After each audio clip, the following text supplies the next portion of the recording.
what does it take to even be invited to represent a certain experience, to finally be sitting here on a panel like this, for instance? Juri, do you want to elaborate on that a little bit?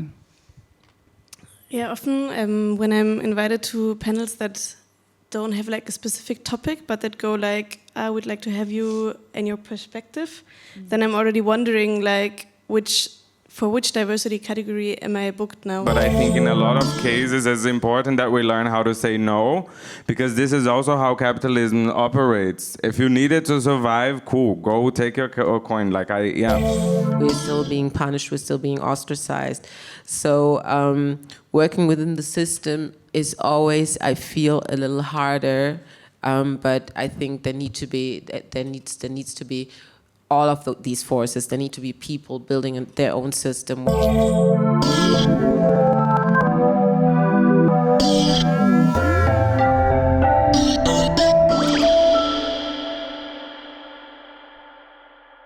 Okay, so hi everyone. I'm super excited to welcome you to this panel tonight with the title Tops or Bottoms, a queer talk on diversity and cultural work. And these are my guests tonight.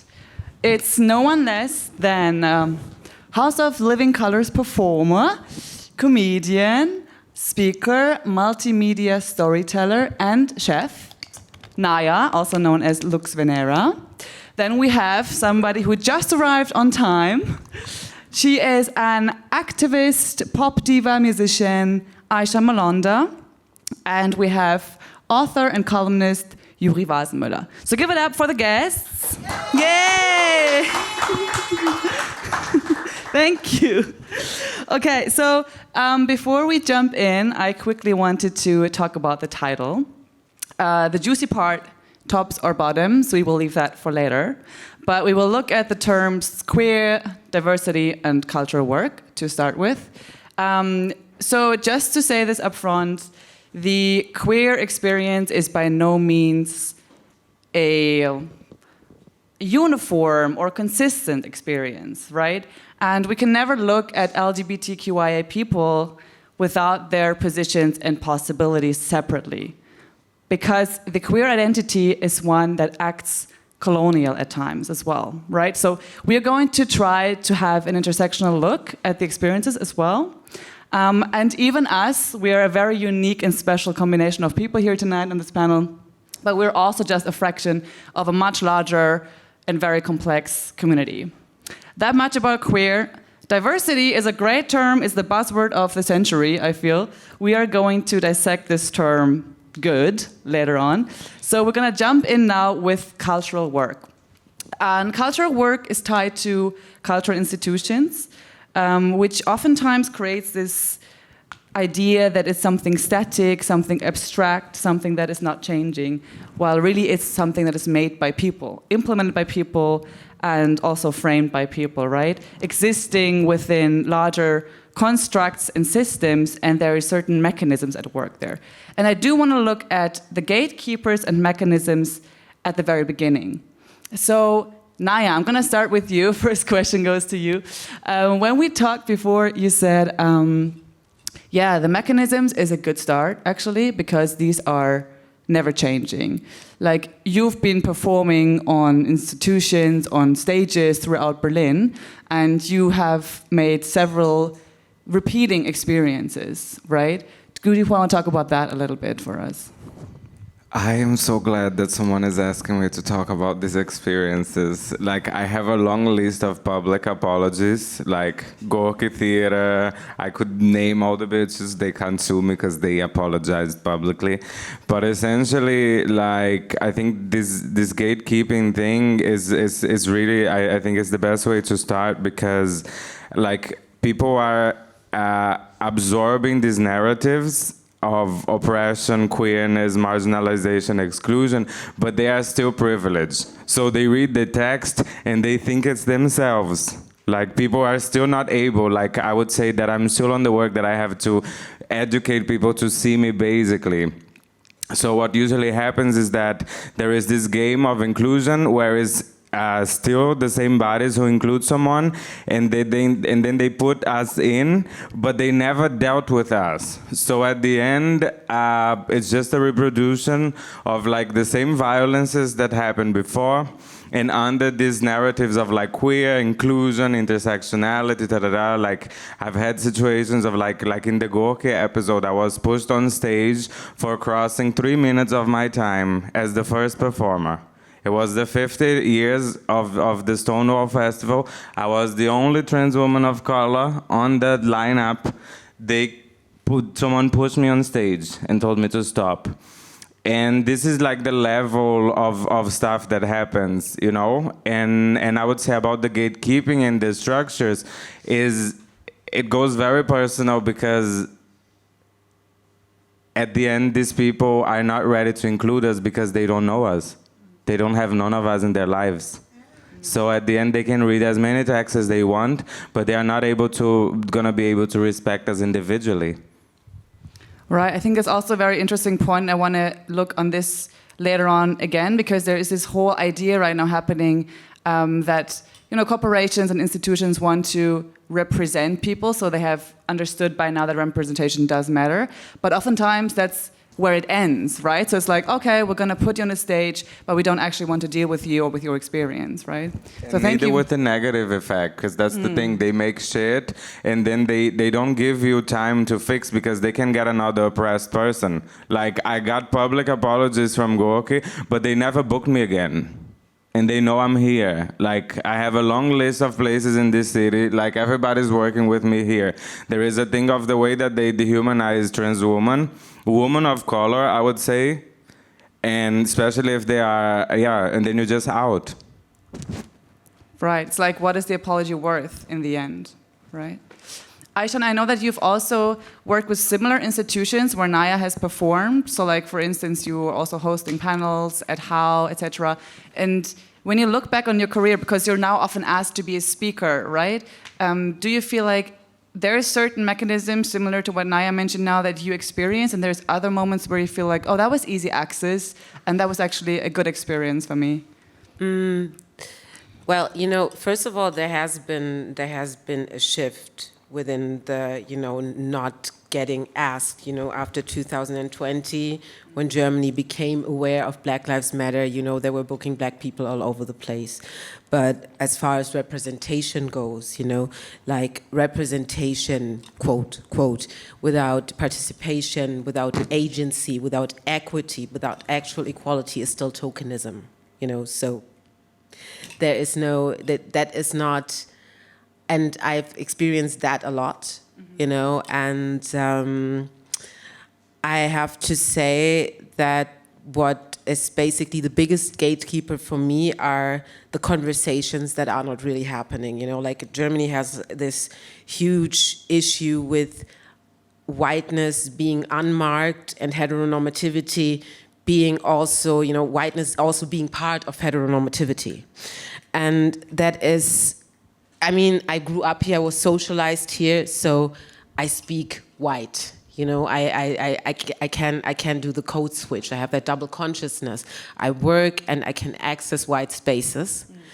But as soon as I became more aware and as soon as I started talking more about blackness, it became more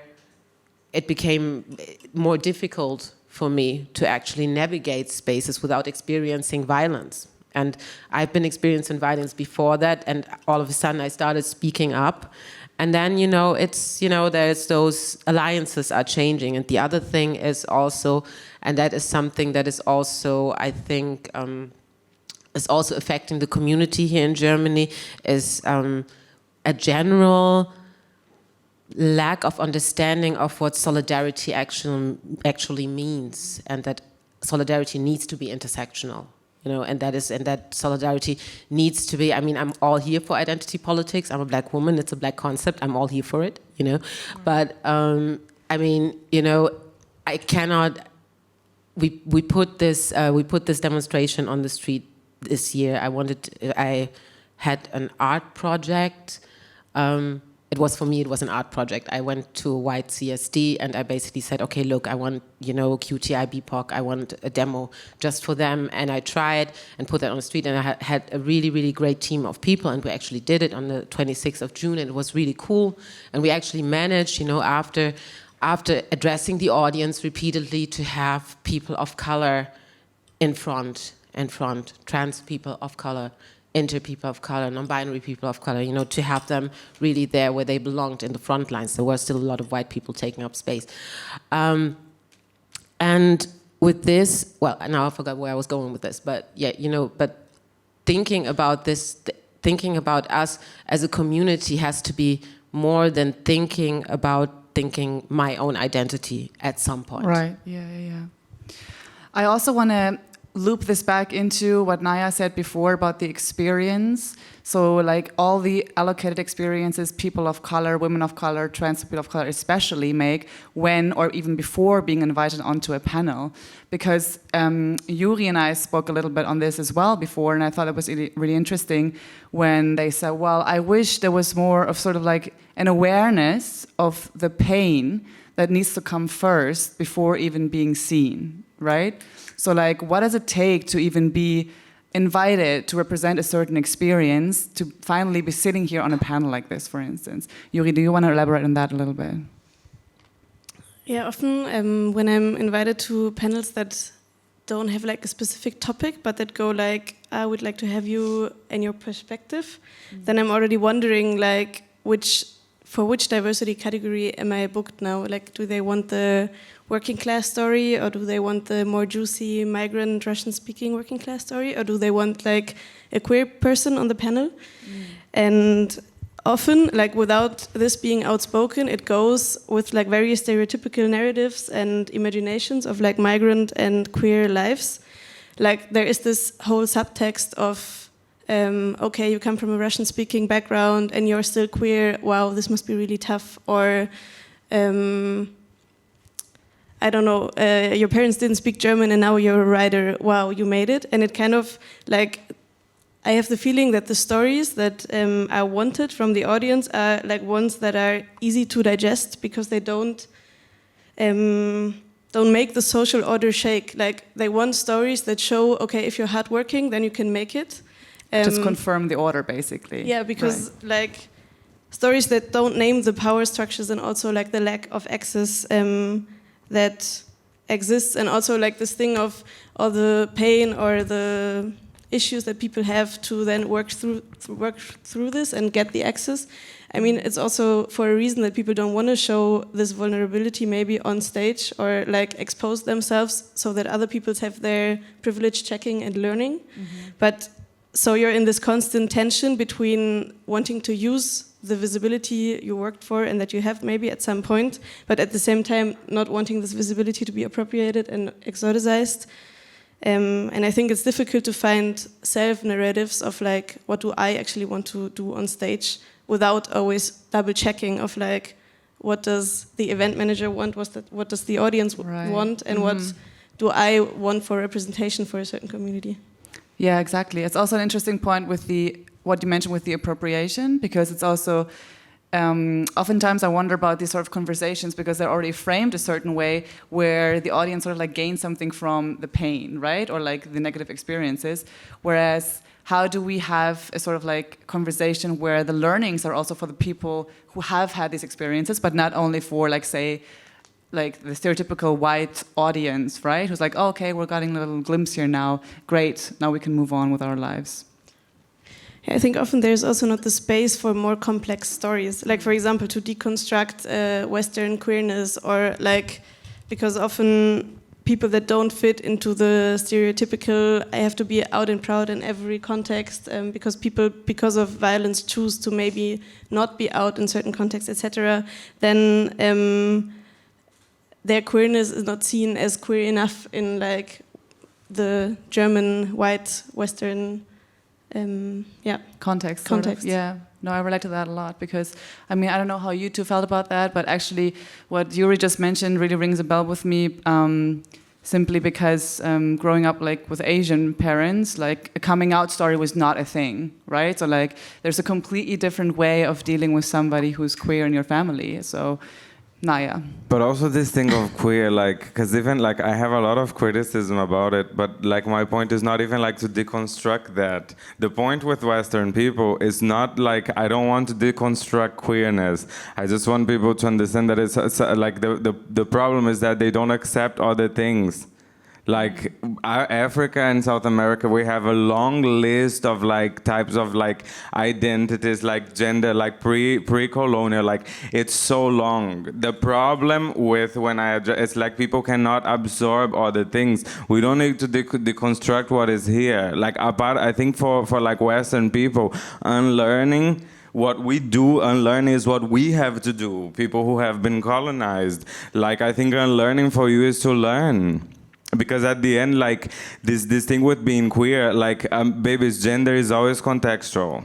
So being queer is always contextual. It's not like a solid thing. It also wasn't even an identity. I find it some really crazy thing that it becomes like we have to remember that these things come from slurs. But it's like there is always, and that even you can even put race there. For some people, these are more like extreme cases. Like if you're dark, you're still dark. I will always be dark, but blackness is still contextual. There is fluctuations of identity and how things are perceived. So even myself, like for the way that I present sometimes, depending on how I am, people look somewhere like someone, I would say 5 years ago, that's some fucking cis player. Like, you see, cosplay, cis play. Like that's a hetero lady, you know? That, yeah. That's the thing. And then there is always like these weird fluctuations. Like we know what normativity looks like, you know? And then we fall in this thing like my queerness isn't whose queerness was ever seen? What is a queerness to be seen, you know? Like, and then we go, yeah, because at the end, like, I it's not my queerness when I go to the bakery in the morning, you know? It's not my queerness that like, makes me being catcalled, like, yeah, bitch, I can dress, I can put a watermelon in my head. I will still be sexualized, you know? Yes. Achan. Yeah, I mean, what Naya says, basically, you know, there needs to be, it is colonial, you know, so what needs to be done is basically that people need to stop colonizing, you know, colonialism needs to be deconstructed, not queerness, not race, not anything else. Colonialism is the thing that needs to be deconstructed, you know, and there is this thing that also people on the receiving end of colonialism should not be the ones with the responsibility to deconstruct, but it's always they're always drawing from our concepts because we have to deal with the pain, so we come up with concepts to you know change the system, and those concepts are being appropriated, be it diversity is also that kind of concept, identity politics, be it intersectionality, it's always that, and it is continuously being whitewashed. You know, the one thing that always, for example, really, really annoys me is that in a country like Germany, where there is no conversation about race, where there is no conversation about class, how are we going to talk about intersectionality? Are we going to talk about gender all the time? I mean, what is that? We cannot even define two of the biggest categories when it comes to the triple discrimination model. So yeah. Yeah, and easily, like, if you talk about, I think this is super interesting because we see this happening again, like to a certain degree, where diversity washing is taking place, where especially larger brands, I'm not only talking about cultural institutions right now, but larger brands who think there is this trend going on. It's almost like it's a trend right now, right? So they say, okay, we have to put certain people on posters, and it becomes a marketing strategy, which is one-on-one exploitation, right? But then I'm curious to also hear what you think about this, because I'm struggling with what happens when a corporation approaches somebody and says, okay, we have a project here now, and we can offer you so and so some, or would you be on board, right? Because there's this fine line between, okay, somebody has slightly opened the door, should I step into it right now, take a seat, and do this like for my community, for everybody else who would basically have a better experience after me? Or should I say, well, I'm not sure exactly what's going on here, I'd rather be stepping back, right? So we've not too long ago witnessed this with a project where people from the voguing scene were invited to participate in a music video by a sexist rapper. And I'm sure that a lot of people who participated didn't even know what was being said in the text, because it was German, right? And the people who were dancing in the video were not all German speaking. And when I watched it, my intuitive reaction was, okay, damn, this is really fucked up from, are we allowed to say it? Anyway, this is really messed up from the agency who came up with this concept, right? Like, how dare they? And my second thought was, oh damn, a lot of people did participate in this, right? Not knowing why they did and not knowing the context, obviously. So, Aisha, how do you deal with that when you're being asked to speak on stages, perform in things? Do you have tools there to basically protect yourself from this sort of exploitation? Well, again, it's really a shame that the responsibility is being put on the marginalized party in this, because, even, it can be as fucked up as can be, it is still, if there is a significant amount of money being offered, then it's also about survival. And that is something that really needs to be respected, so because, this is what capitalism does. It exploits us, and then it offers us, here, get that coin. And what are you going to do? You have to really, really think about it. So if I have to think about it, I'm trying to be as aware of the circumstance I'm going to navigate as possible. So I'm getting a request, I'm asking a couple of questions. For example, I'm asking how diverse is the event, who is going to be the audience, the team, everything, and then also check up on the history of that thing. I will Google that shit. That's a lot of extra work, but I have to do that, just to be safe. But I cannot, that is my personal choice, and I would not expect everyone to go the extra miles. So I would again implore companies, or people in the position to make those decisions, to be more responsible, with the spaces they offer to people, because they're not just dealing with bodies, they're actually dealing with people and actual lives. So they should be responsible for that. Right. Naya, what is your take on this? There is no consumption, and there is no ethnical consumption within late capitalism, besides eating my ass. This is a sentence of mine that was copied here in Berlin by some neoliberalistic gays. But what I meant is, there is no right choice. Like, I am an event right now, I'm not gonna tap into the issues. Like, we're here dealing with respect, but I'm going to be criticizing for being in this event. Related, because of political reasons. Yeah.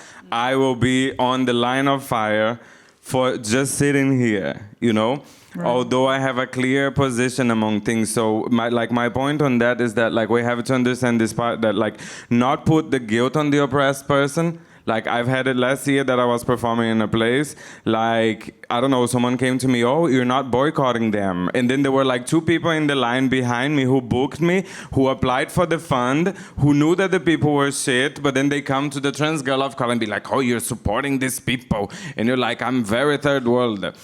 But it's there is no way to escape the system, because we are within capitalism. Also, for this festival to happen, for me to be here, for us to sit here, there is we have to make bad agreements, But the point of the story is to, I believe in the power of saying no as well, there is this thing of we're never gonna be right, but I think in a lot of cases it's important that we learn how to say no, because this is also how capitalism operates. If you need it to survive, cool, go take your coin, But I feel like it's also when we say no as a group that people learn how to take care of us. And also not forget that companies is not from today. We're living in a country that they don't know how to differentiate solidarity from charity.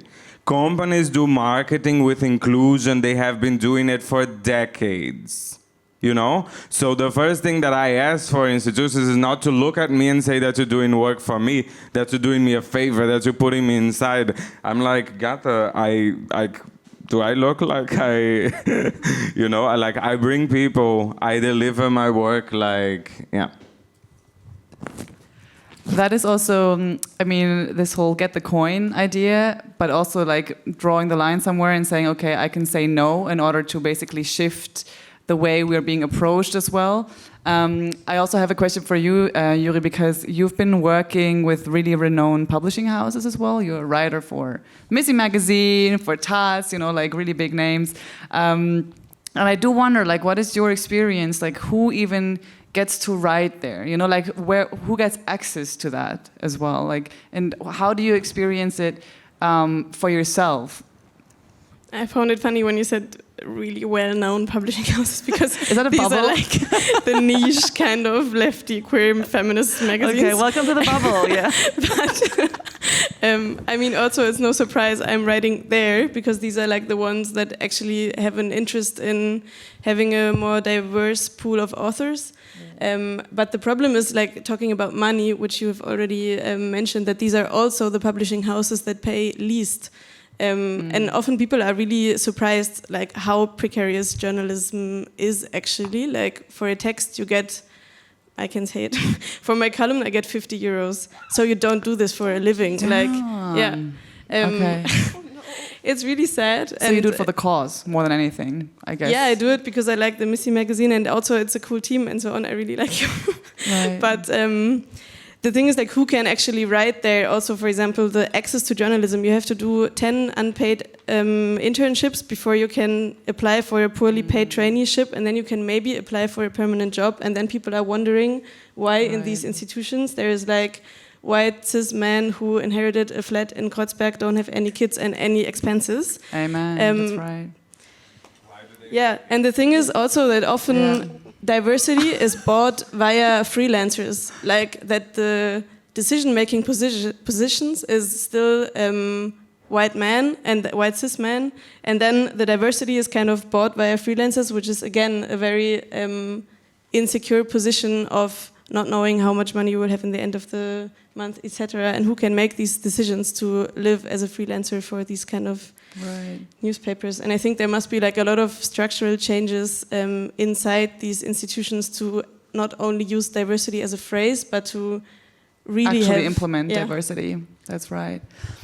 I mean, that's interesting too, because basically that means that only those privileged, or like who have a starting point that's privileged, can even afford to be doing this kind of cultural work. That is exactly the thing. I mean, for example, I mean, I grew up I'm nearing my 40s now, so I grew up in an era where you were, you know, you had a choice to not be political, and it was. When I was in my 20s, going as a freelancer was a super daring pursuit for a woman, especially a woman of color. It's like, yeah, you're not gonna make it. You're never gonna make it. You know, this was something that white cis men did. You know, and because they had the capital for this, they had the family, they had the background for this, they could do all of that, and it wasn't. You know, it was not the urgency that it was also a political statement to do that wasn't there. You know, and I'm thinking about. I wanted to ask, because I just thought it is really, really bad that you get only 50 euros for your column. You know, it's okay. Achan is like actually irritated. Yeah. I mean, I still can't get over that, because I feel like we need to talk about this a lot. This is how it operates. This is how Berlin operates. Yeah. Because at the end, it really is like, it's like that capitalistic like notion. It's like neoliberalism, because basically they open these positions of inclusion of like this lower work. The people who maintain the coin are the same, and they all exactly look the same. And then they open these places, they are like in precarious situations, and the most privileged gets, because I was never able to, like, that's a fact, because at the end what the system does is to pinch us against each other, because of course that I'm not gonna be happy. Like, I couldn't write for 50, you know? Exactly. So I can't work for free, so basically it's like this neoliberalistic shit that who has more money falling from the skies to make underpaid work, or like a lot of people work like they're like curators in a festival, like they look at you curating a festival and they're like, I get paid nothing for this, you know, like how many degrees did you have to get paid nothing for this? Because I have no degree, but I don't work for free. That rhymed. Yeah. But it's this thing, and at the end we pinch like community. At the end, what is left for us is to pinch against each other. You know. My question is the following, because I'm really trying to troubleshoot myself with this. Okay, so my question is there even a way to work within the system and actually, I mean, for all of us, you know? That's right, or good question. does it need a system to be the system? Do we need to build our own system? I really need an answer to this. I think, Amigas, the solution is just because that's the thing. People have to see their spaces. That's the point that is so hard.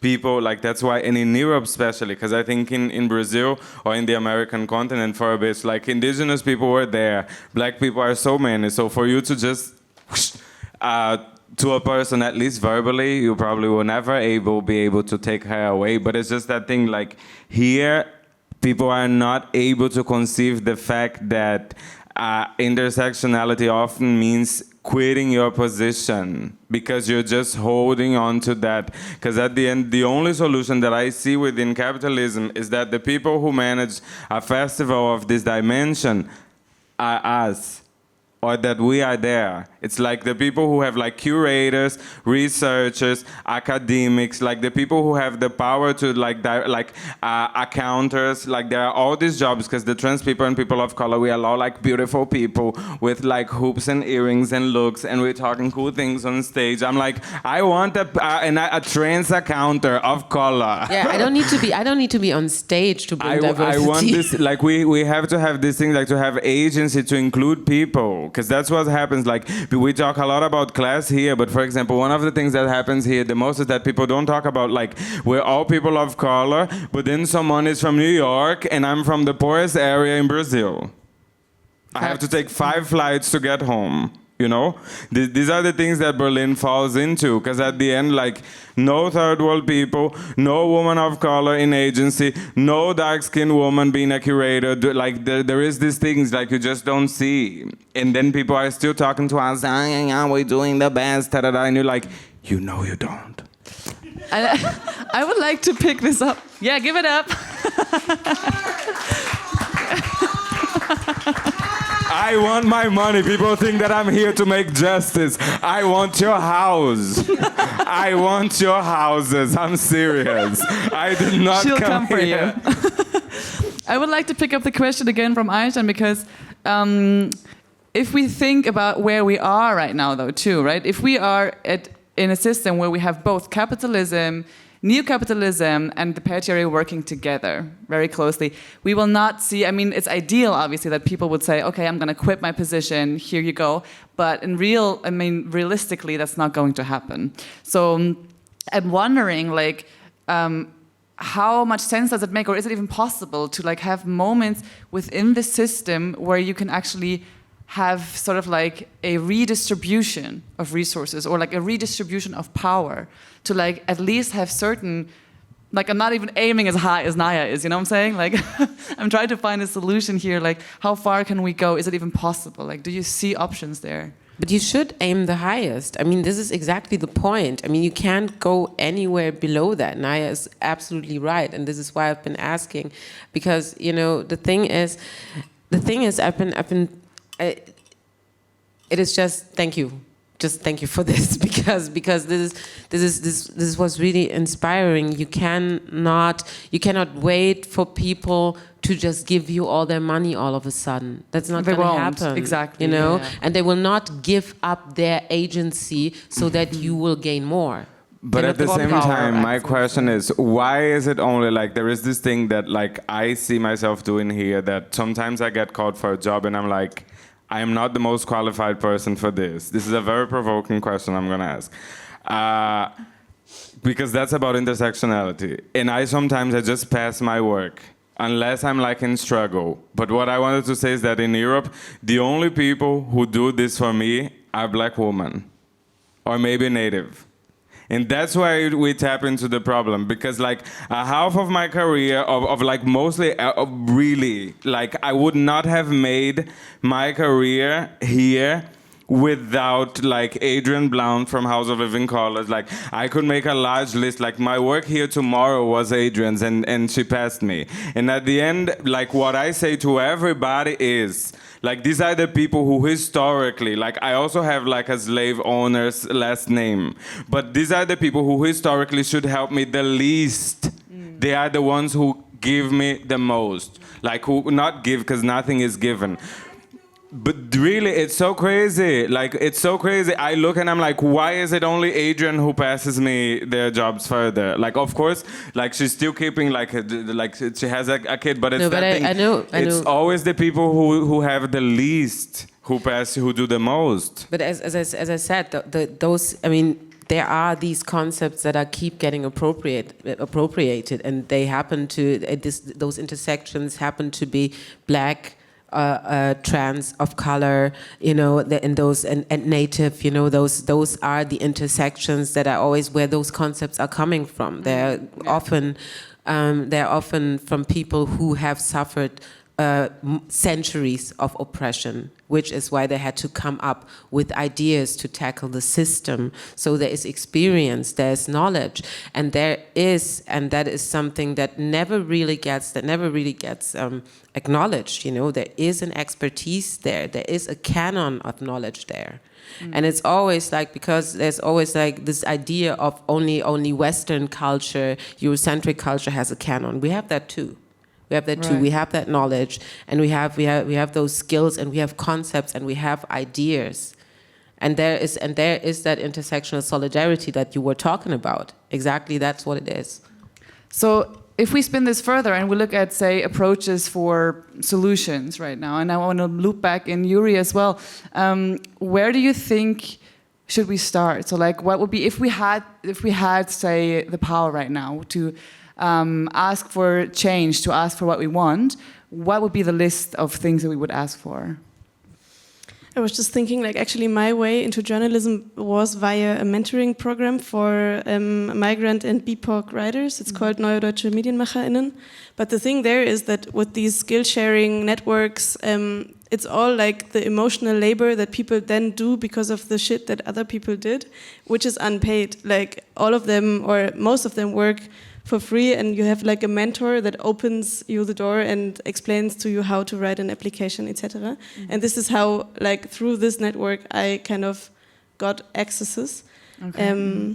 But I don't think this should be the solution, because this is not redistribution of resources, because it's again like marginalized Looping people you into the system, basically. among themselves, kind of trying to help each other, and not, But I don't really see how it could work differently. Yeah, I don't know. Right, unless you strip it all apart. Like, is what Achan said once, which really sat with me too, was that there is no space. I think you said something like, there is no space for us to feel good. Am I quoting you right? Sort of? There was something about that. About the manifold aspects of being an imposter, that there is no space. Right, There's hardly a space right. that you feel right if you're intersectionally marginalized. Right. That's what I said once. And I mean, it also, like, what you're describing now is sort of like, okay, how to like build people up who don't have the access, because gatekeeping or privileges as well, like if you look at it from the other way, is not only who has money, obviously, or resources, but it's also who has the network, right? Who has a background, a passport, like all of these things basically put together. So like what you're describing right now is that within the system, sort of, you get mentoring programs, and then through them you are being given more access, and you are being given more privileges to then pursue an academic career, which now actually worked out for you, right? And sorry, go ahead. Yeah, just adding that also, I mean, I can write this column for 50 euros because via these mentoring programs I got a scholarship, but there I totally had to tell like the migrant success story, because these are like the stories you have to tell to get these kind of fundings and stuff. And this is also really problematic, like how vulnerable you have to make yourself in front of an institution to be seen, because these are the only stories kind of that give you the access, because nobody wants like an angry Russian migrant on stage. People want like an easy kind of nice story. Right. You should be more angry. And at the end, it's just you who have to make the work of being there, because that's also what happens. It's always the most oppressed people in the group who do the most work, like to this thing. You get a place and you're like, oh, I'm here, you know, probably everybody else who's there doesn't even have to think about these things. That's what I meant with like the final product is that like we end up pinching each other, you know, Against when each it's other, the same people who are holding, you know, who are the same, it's the same people who are there all the time, and we just used to see them there. And then once, when someone sees another oppressed person, they're like, oh, that bitch is taking my slice of this slice of the pizza. It's like, first you only have the crumbles, you know? Mm-hmm. Yeah. But that's why you need your own damn pizza bakery, you know? Right. I want the stove. But I would say something, like bureaucracy to me is the worst thing. Bureaucracy was made to alienate people. Bureaucracy is a language created to be separated, like it's a linguistic pact, like it's a list, it's like words that are made for you to not understand. And that for migrants, gata, like, you know, like for people like with mental, like to me that's like the main blockade. That's why, for example, yeah, I would be somewhere else in my career if I had access to bureaucracy, because clearly I can speak, I can dress, I can behave, you know. But it's these things like there is these structures that I feel like people here. Bureaucracy, I would say it's the first thing that should be changed here in Germany. I 100% agree. Because everything, like Not we really. need, how many Antrags did we need? How many Anträge, Verträge, Unterschreiben, Stellen did we have to do to be here? No, the system is almost like built to also cast you out even further. Like It is, but it really is. For example, like on the phone, I'm really, really perfect with bureaucracy. As soon as I enter an office, people treat me like shit, you know. And the difference is that they see me. Right. So I also love that you said that you can speak Caucasian, because I can't. I do. I can help you. Even in I can help you with that, though. I can't. I'm not Caucasian on the phone ever. I know it. Be seated on the phone. So going back into this, like, let's build our own bakery, I think this is a really interesting concept. Like, it's similar to what you've also mentioned once, is this whole, for a white man, what is the experience? Like, we had this, like, fantasies of, like, okay, what would it be like going through the streets of Germany just for one day as a white man, and, you know, okay, having this impression, which is some of the root cause, too, is that, like, as a white man, oftentimes you feel like you are not part of any problem. You are just basically neutral, right? So like, as long as there's no shift happening here, that you understand which position you come from, no change is going to happen too. So it's more like this idea of, okay, I can go through my life, I can pick the fruits from trees, but we then have to not actually try to get those same sort of fruits. And Achan, can you elaborate on that for me a little bit too, where what would happen if we would just try to pick the same sort of fruits? And not build our own tree, or like not grow our own tree. What do you mean? I mean, sort of like as if we don't say we're going to build our own systems, or like, you know, make a system to beat the system, but rather try to win within the already existing system.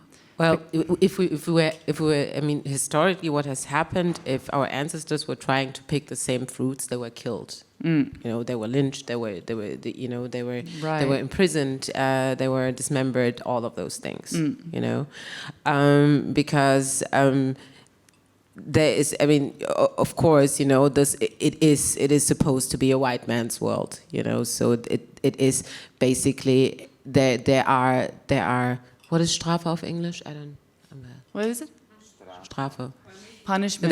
There is punishment, of course. And these days, it's. I think the punishment is still there, in different ways, but it's still in institutionalized ways. For example, we're still being punished. We're still being ostracized. So working within the system is always, I feel, a little harder. But I think there needs to be all of these forces. There need to be people building their own system, while there need to be people staying in the system and dismantling right. it, so that when we manage to overthrow the system, that's me. I'm planning a full-on revolution over here. That's right. And you're gonna be my general. So thank you so much. An alliance is happening here. Then they have a place to come home to, basically. Right. Beautiful. We already have to close our panel. It's very little time for very big topics. Thank you so much for being on this stage with me tonight. If you have any final closing notes you want to throw out, this is the time now. You say something. Yeah. I think it was cool. I think this was a very cool panel. I think it was very well managed. The questions were very well addressed. And at the end, I think that, I don't know, really that's my only hope. Like, because as I said, structurally, I would say I can only speak about myself, of course, what I know. But structurally, my issue is because of the way that I speak. Like, there is this thing that just the way that I was educated, that I verbalize, that I talk my dialect, like I have like very like native Afro-diasporic, like, and that makes people scared of me. People are always scared. People are scared of my reaction.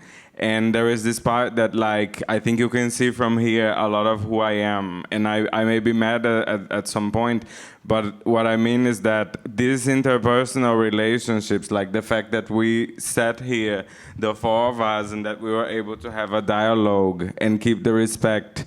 Like, I'm just trying, like, to grasp on why, like, I have, like for a trans girl of color, like I'm literally like, we have like a handful of trans women of color in a city of this size. And I could list all of them. I could say Sunny, me, Celine. Like I could go on a list on like how all of ours are ostracized from a lot of places. I'm sitting here in a place where a lot of other trans women of color could make it into. So my only hope is that through this conversation, something comes out. Maybe one day if we make, like, and also, bitch, apply for funds. POC, apply for funds, bitch. If you can do bureaucracy, do it. And book me. Or invite me to curate. Thanks so much. Give it up.